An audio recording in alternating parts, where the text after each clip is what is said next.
So the breathing pattern that I've been stuck in is an inhale breathing pattern. And that is characterized by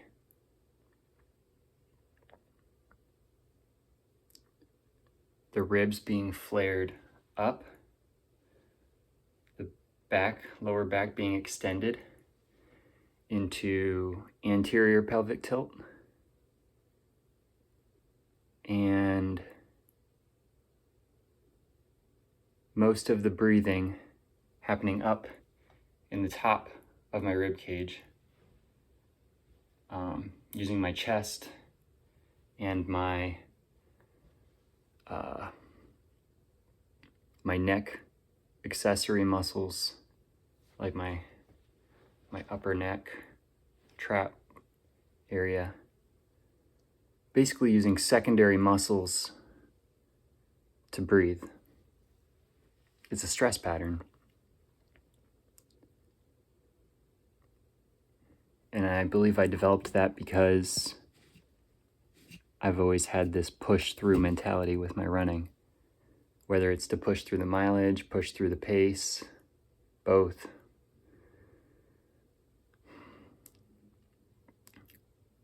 But I want to change that. And by changing it,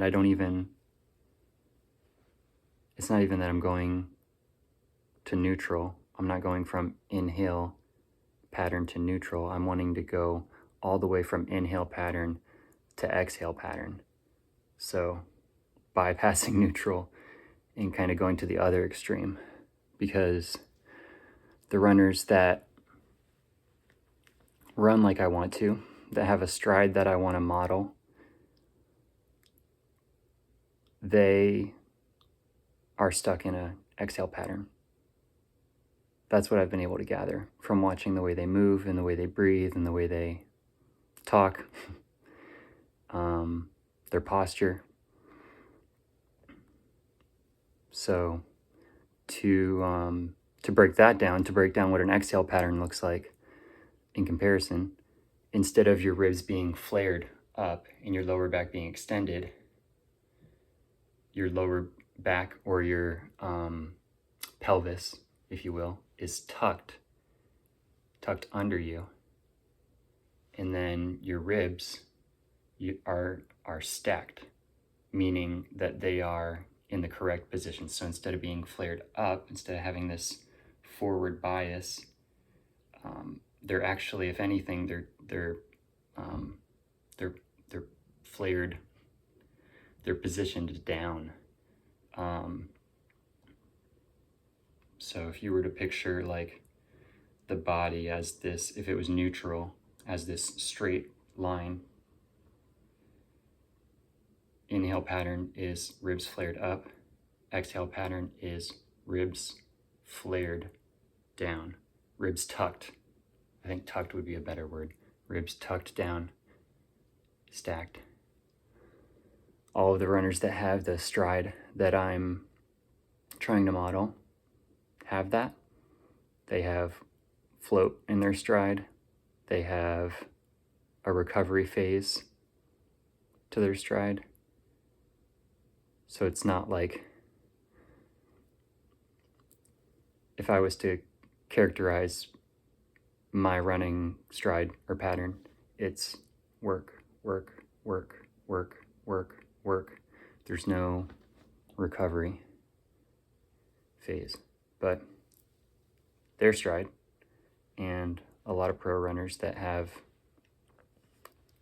this pattern in this stride, they have float.